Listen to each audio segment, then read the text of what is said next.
Bonjour, aujourd'hui je vais vous montrer comment travailler un passage difficile, des notes difficiles, voilà, n'importe quel passage difficile en double croche qui va très vite, comme ça, en 5 étapes. Je vais vous montrer comment moi je fais avec un morceau à moi, une composition. Donc si vous ne me connaissez pas, je suis Eva Slongo, violoniste de jazz, étant passée par le classique, par des études classiques professionnelles quand j'étais plus jeune. Puis j'ai étudié le jazz, le langage du jazz, et aujourd'hui je me produis sur la scène internationale du jazz. Donc, ce processus, vous pouvez l'utiliser pour vraiment n'importe quoi, pour n'importe quel exercice, n'importe quelle étude. C'est quelque chose que j'ai fait depuis que j'ai l'âge de 15 ans, surtout. Donc voilà, moi je vais vous le montrer sur mon intro, sur l'introduction de mon morceau Souffle, qui va comme ça.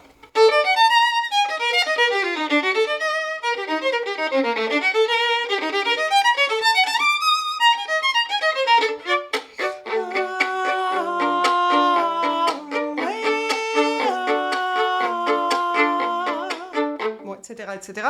Je vais pas tout vous faire, mais voilà, sur le début, sur les 4 mesures en double croche, je vais vous montrer quelle étape je travaille pour travailler ça. Donc, premièrement, j'utilise les stops, c'est-à-dire, je fais une note et la main gauche, à la fin de la note, va anticiper et je vais mettre le doigt à la fin du coup d'archet. Mais tout de suite, tac, tac, tac. Et après, je peux attendre, hein. Tac, tac. Alors évidemment, quand il y a les changements de position, bah, je dois être rapide. Tac. Et pareil, le changement d'archet, tac. Et quand on doit enlever le doigt, c'est pareil que quand on doit les mettre, hein. Tac, tac, tac. En fait, je devrais appeler ça l'exercice stop-tac. Tac, tac, tac, tac. Et si c'est faux, ben, par exemple, oh, oh, oh mon si bémol est trop haut. Je fais la note d'avant. Je cherche à quelle hauteur c'est bon. Je ferme les yeux. Ma main mémorise la position et je recommence.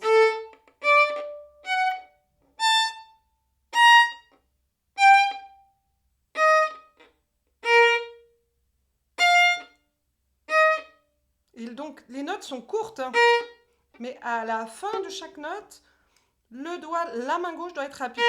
Et une fois que la main est posée, là, je peux attendre avant de faire ma note. Oh, je peux attendre encore. Etc., etc.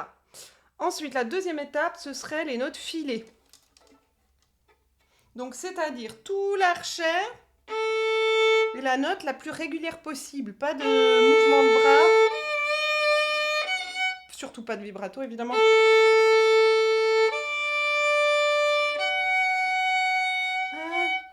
Mon fa il est un peu haut, donc je refais aussi cette histoire de... C'est un fa dièse. Je cherche à quelle hauteur le fa dièse est juste, je ferme les yeux, je mémorise la position de ma main. Et je recommence.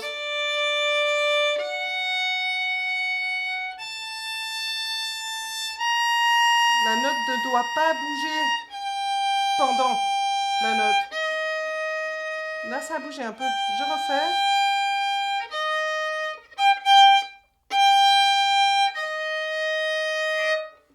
Donc voilà, là je reprends.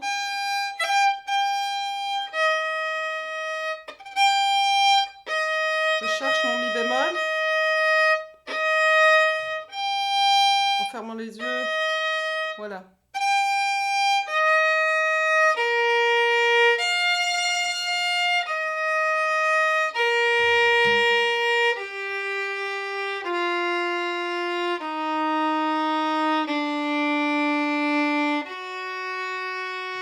Ah, il a bougé un peu mon fa dièse.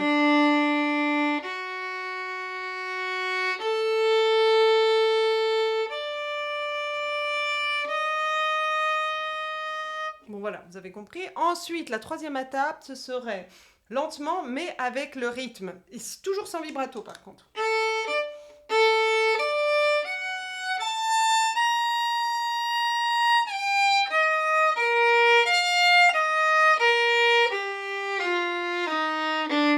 d'archet aussi, évidemment.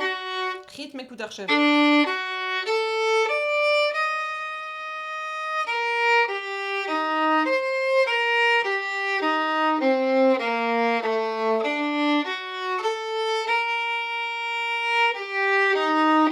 Bon, etc. La 5e étape, ce serait rajouter le vibrato sur certaines notes choisies.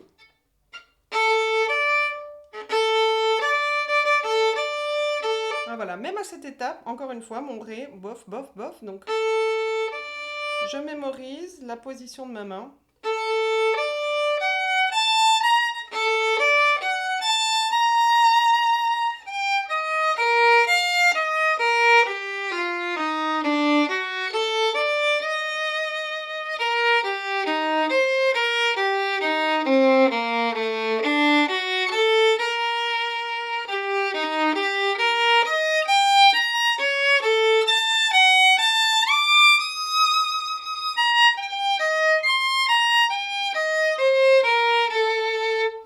Ok. Et suivant, l'étape 5, ce serait maintenant d'accélérer progressivement avec un métronome. Donc ça, c'est plus une étape un petit peu... voilà, progressive, on va dire. Alors, je prends à 100, par exemple. 1, 2, 3, 4...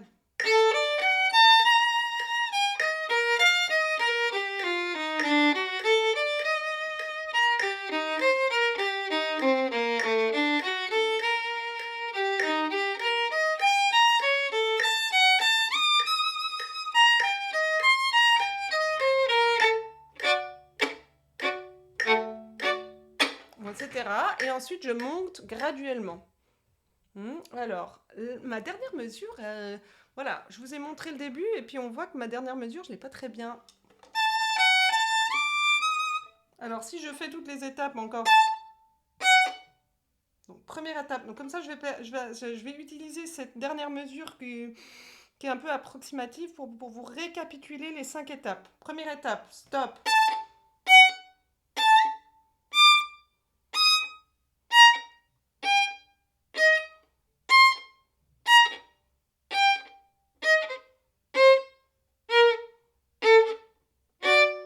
Je prends les dernières aussi parce que des fois, je sais que je le joue faux aussi. Ça va. Alors, voilà. Donc, ça, c'était la première étape avec les stops. Ensuite, les notes filées.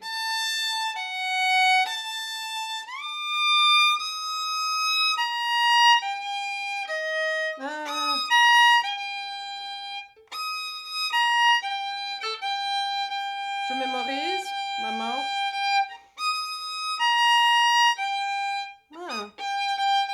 Faut être très exigeant avec le violon. Hein. Si on veut y arriver, c'est difficile. Personne n'a dit que c'était facile.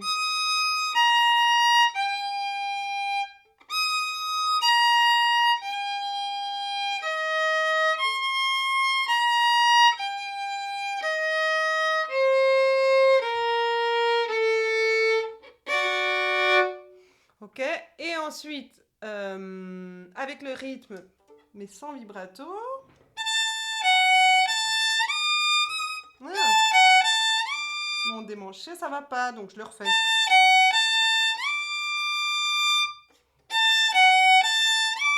Je mémorise la position de la main.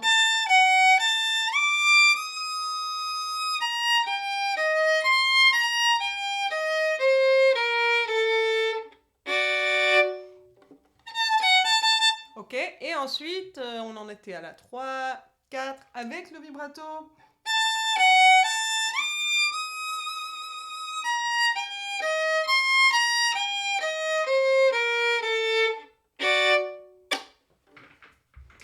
Et ensuite, on va refaire avec le métronome aussi. Tiens, on va le prendre un peu plus. Cette fois, je vais essayer de... Voilà, essayer d'accélérer graduellement avec vous.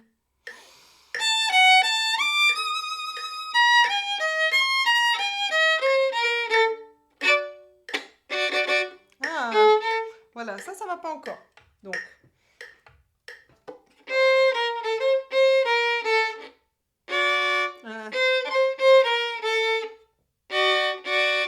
Ok, ben voilà, j'arrive faux, donc je mémorise ma position de main gauche et je reprends le passage suivant.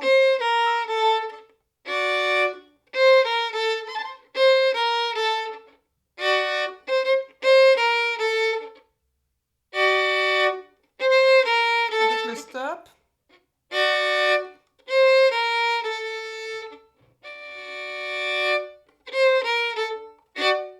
J'accélère.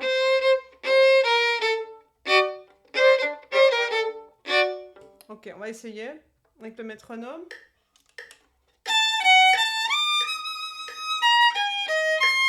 Ah!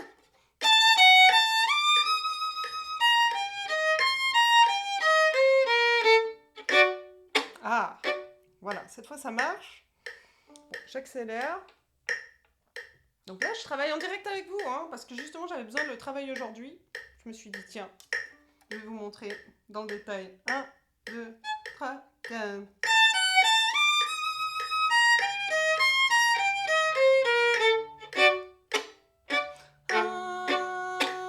Ok, bon. Après, il va falloir que je travaille mon rythme encore. Ça, c'est un autre truc. Hein. Le chop. 2, 3, 4. Encore. 1, 2, 3, 4.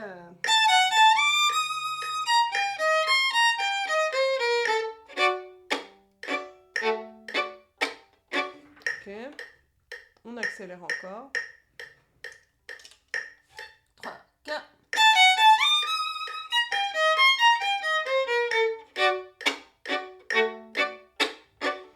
Ok, et... Bon. 1,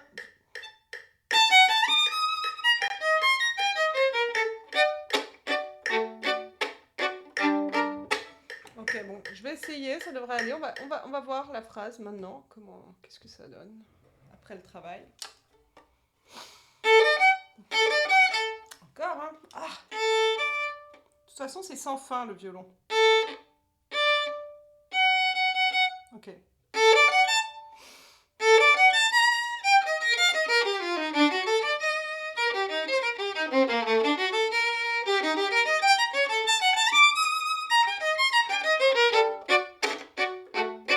Voilà. Bon, un peu plus vite, on essaye. 2, 3.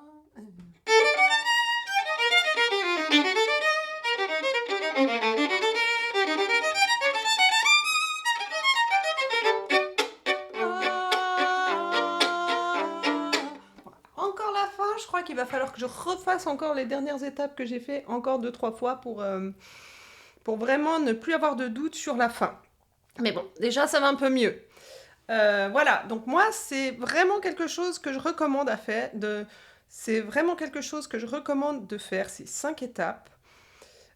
Moi ça m'a énormément aidé, ça m'aide encore. Hein, chaque fois que je dois faire un travail plus technique sur l'instrument, c'est comme ça que je fais. Et c'est aussi comme ça, et c'est aussi ce que j'enseigne à mes élèves, même pour le jazz, même pour des exercices basiques, ça marche pour tout. Je trouve que ça marche pour tout. Les gammes, les études, les arpèges, n'importe quoi, pour travailler la justesse et la coordination, ça marche vraiment très bien. Donc, je vous recommande de travailler comme ça. Concernant le morceau que je viens de jouer, donc c'est Souffle et c'est vraiment un morceau qui mélange classique et jazz. Voilà, donc en plus ça a de l'intérêt puisque finalement c'est un exercice qui convient pour tous les styles. Et voilà, ce morceau en plus mélange les deux styles. Donc vous pouvez aller l'écouter sur mon album, c'est tout un album qui s'appelle comme ça, qui justement mélange classique et jazz. Pour la petite histoire, il est vrai que après avoir quitté le monde du classique, j'ai eu un espèce de rejet et pendant 10 ans, j'ai plus trop touché à la musique classique. Puis j'ai eu une envie de réconciliation, en fait, de réconcilier les deux mondes. Et c'est pour ça que j'ai décidé de faire un album mélangeant les styles, composant en m'inspirant du classique, comme pour Souffle, et évidemment jazz et pop, et un petit peu, voilà. des choses plus modernes. Mais aussi en reprenant des morceaux classiques comme Gnossienne de Satie et Allegro de Beethoven et qu'est-ce que j'avais encore, la Sicilienne de Fauré en jazz, faire des versions, des arrangements de jazz de ces morceaux classiques. Voilà. Donc si ça vous intéresse, si le mélange classique-jazz vous intéresse, allez écouter mon album. Et si vous voulez apprendre le violon jazz, inscrivez-vous sur le formulaire en description pour avoir accès à 3 cours gratuits extraits de ma méthode de violon jazz. C'est gratuit. Comme ça, vous pouvez découvrir. Il y a même une étude dans les 3 extraits. Il y a une étude avec coup d'archet que que vous pouvez apprendre. Voilà, donc n'hésitez pas à liker et suivre ma chaîne si vous voulez être mis au courant des prochaines vidéos. Et aussi parce que ça fait du bien, parce que ça m'encourage à continuer. Voilà, à bientôt!